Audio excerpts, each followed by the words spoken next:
Bab 44. Kathy berdiri terpaku saat Alexander berdiri di depannya, matanya lebih gelap dan taringnya terlihat. Dia tidak tahu apa yang harus dilakukan dan takut untuk menggerakkan satu otot di tubuhnya di bawah penglihatannya yang tidak berkedip. Dia merasa jika dia mencoba lari, itu hanya akan membuatnya mengejarnya seperti berburu mangsa. Dia melihat Alexander mengambil langkah maju ke arahnya membuatnya mencengkeram sisi roknya dengan erat. Satu langkah diikuti oleh yang lain sampai dia berdiri tepat di depannya. Dia harus memiringkan kepalanya ke belakang untuk bertemu matanya dan saat mereka menatap hanya beberapa detik, Tuan meletakkan salah satu tangannya di samping kepalanya di dinding dan dia menelan ludah.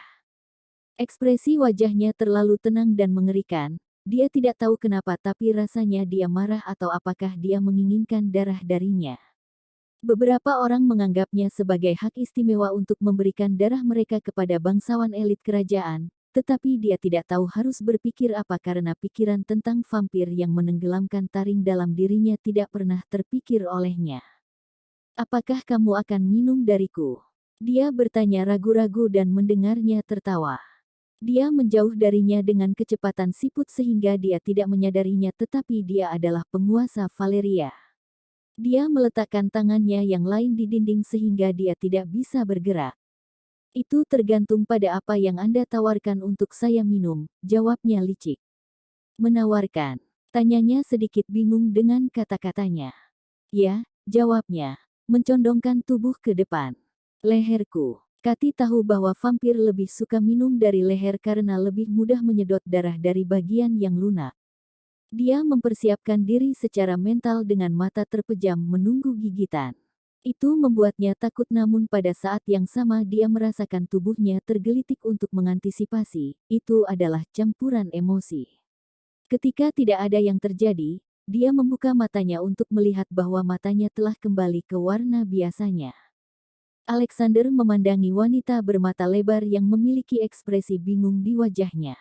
Kepolosannya adalah sesuatu yang perlu dikhawatirkan, pikirnya pada dirinya sendiri. Dia pandai mengendalikan rasa hausnya untuk minum darah tetapi hari ini dia hampir kehilangan kendali.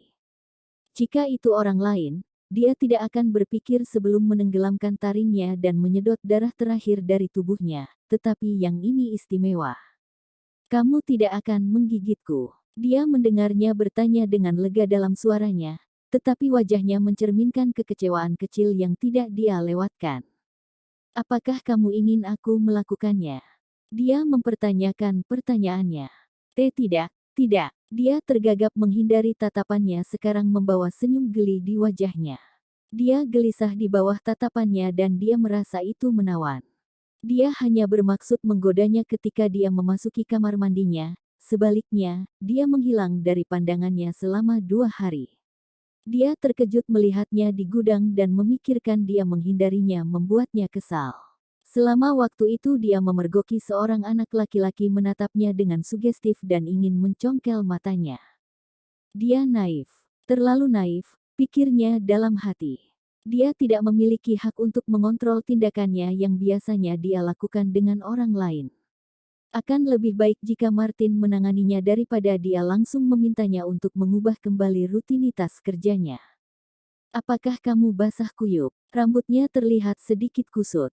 Melangkah mundur, dia pergi ke salah satu lacinya untuk mengambil kunci berkarat dan meletakkannya di saku celananya. "Ah ya, saya pernah ke kuburan dan kehujanan saat kembali," jawabnya. "Kamu bisa membawa kereta mulai sekarang. Anda tidak harus berjalan jauh-jauh ke sana," Tuan Valerian menyarankan dengan ramah membuatnya tersenyum dan dia mengangguk. "Saya perlu membicarakan sesuatu yang penting dengan Anda. Ayo pergi ke ruang belajar." Sesampainya di ruang kerja, dia melihat dia menutup pintu sebelum dia duduk di belakang meja. Dia duduk bertanya-tanya apa yang ingin dia bicarakan. "Saya menerima beberapa informasi tentang serangan pembantaian yang terjadi di kota Anda. Oliver dan yang lainnya menemukan seorang penyihir dalam ekspedisi mereka dan menemukan 2 mayat yang berasal dari kota Anda. Seperti yang dijelaskan Alexander ini, Kathy merasa hatinya tenggelam dalam ketakutan. Penyihir itu dibunuh dan mayatnya telah dibawa kembali ke sini.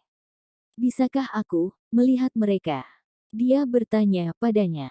Mayat-mayat itu sedang dia mati sekarang. Kita bisa pergi ke sana setelah pengamatan selesai, katanya dan mereka diinterupsi oleh ketukan di pintu. Itu adalah salah satu jenderal yang datang untuk berbicara dengannya. Melangkah keluar ruang kerja Alexander menutup pintu di belakangnya. Dia bisa mendengar mereka berbicara tetapi dia tidak mengindahkan apa yang mereka bicarakan. Sebaliknya pikirannya terjebak pada informasi yang baru saja dibagikan oleh Valerian Lord. Dia takut melihat tetapi pada saat yang sama dia ingin meyakinkan dirinya sendiri bahwa sepupunya masih hidup dengan membuktikan bahwa itu salah. Saat pikiran terlintas di benaknya dengan kemungkinan bagaimana jika salah satu kertas di atas meja menarik perhatiannya, ada nama Juliet di dalamnya. Mengambil kertas itu dia melihat bahwa itu adalah daftar nama orang yang telah meninggal bulan ini baik karena sakit atau kecelakaan. Itu juga termasuk orang-orang yang hilang dari kota. Dia mendengar Alexander berdeham di belakangnya membuatnya tiba-tiba menyimpan kertas itu kembali di atas meja. Maaf, dia meminta maaf dengan malu-malu sambil menyatukan kedua tangannya agar tidak bergerak. Aku baru saja melihat nama yang kukenal dan penasaran. Begitukah? Jawabnya mengambil kertas yang dia letakkan di atas meja di tangannya. Ya, Putri Pak Wever juga memiliki nama yang sama dengan Juliet. Dia tampak sangat murung ketika saya bertemu dengannya di kuburan hari ini, katanya dan dia bersenandung sebelum berbicara dengannya. Pengamatan selesai, apakah kamu ingin pergi melihat mereka? Dia bertanya padanya dan dia menganggukkan kepalanya. Mayat disimpan di ruang bawah tanah yang berada di sebelah gudang kuda. Disinilah dia menatap siang ini. Itu adalah ruang gelap terang yang terbuat dari dinding batu hitam. Ada penjaga di sekitar pada setiap interval dari 4 sel berpalang. Itu membuatnya tidak nyaman dengan setiap langkah yang diambilnya saat kematian tergantung di atmosfer. Tapi sel itu kosong tanpa sandera atau penjahat di dalamnya. Dia melihat di ujung sana ada lorong lain yang mengarah ke bawah tanah. Kathy merasakan tangan Alexander di punggungnya begitu mereka sampai di sel tertentu di mana dia bisa melihat 3 mayat, 2 di satu sisi dan 1 lagi di sisi lain sel. Penjaga yang menemani mereka membuka kunci agar mereka bisa masuk. Dia harus menutupi hidungnya untuk berhenti mencium bau busuk darah dan mayat yang membusuk. Silakan, dia mendengar Alexander berbicara dengan lembut padanya dan dia berjalan di tempat mayat dibaringkan. Wajahnya berantakan dengan luka dan memar. Setelah melihat lebih dekat pada kedua wajah, dia merasakan desahan lega keluar dari mulutnya. Tak satu pun dari mereka adalah sepupunya. Berbalik, dia menggelengkan kepalanya menatap Alexander. Matanya kemudian beralih ke sisi lain ruangan tempat jenazah ketiga dibaringkan. Itu penyihir yang terlibat dalam penyamaran, kata Alexander saat dia pergi untuk melihat salah satu pembunuh di kotanya. Kathy belum pernah bertemu dengan seorang penyihir dan yang satu ini memiliki kulit putih pucat yang pecah-pecah yang memperlihatkan pembuluh darah seperti pola di sekitar wajahnya. Bibir pecah-pecah, kuku yang menghitam. Setelah melihat lebih dekat dia mengerutkan kening sebelum matanya membelalak kaget. Dia tidak bisa menjadi seperti yang dia pikirkan. Dia tidak dapat mencerna fakta bahwa wanita ini berada di sekitar keluarganya, di antara penduduk kota mereka seperti manusia lainnya. Bagaimana mungkin ini bisa terjadi? Pikirnya pada dirinya sendiri. Ada apa Kathy? Dia mendengar Alexander bertanya padanya ketika dia mendekati lebih dekat ke tempatnya berdiri. Aku kenal dia. Dia akan menjadi tunangan Ralph, bisiknya, Velma. Velma adalah namanya. Sepertinya para penyihir hitam masih tinggal di kota-kota yang menyamar, gumamnya dan kemudian berbicara, apakah kamu memperhatikan sesuatu yang berbeda tentang dia? Adakah kebiasaan atau apapun yang mungkin dia katakan? Dia bertanya padanya. Dia sudah mulai tinggal di kota kami selama 3 tahun dan dia seperti salah satu dari kami. Dia tersenyum, tertawa, marah ketika seseorang menipu dia yang biasanya dilakukan sepupu saya untuk mendapatkan perhatiannya pada awalnya.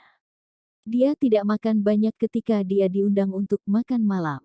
Seperti dia tidak bisa memilikinya, katanya mengingat kembali ingatannya, paman saya pernah melihatnya pulang ke rumah pada saat fajar. Ketika Ralph dengan bercanda bertanya padanya, dia tampak sedikit kesal, tetapi hanya itu saja. Dia seharusnya memperhatikan, tetapi bagaimana mungkin ada yang tahu bahwa penyihir hitam tinggal bersama mereka? Apakah kamu ingat kapan itu terjadi? Dia bertanya padanya. Itu seminggu sebelum perayaan musim dingin. Saya ingat Ralph akan menemuinya pada pagi penyamaran berlangsung, katanya sebelum memandangnya, bisakah kita pergi dari sini?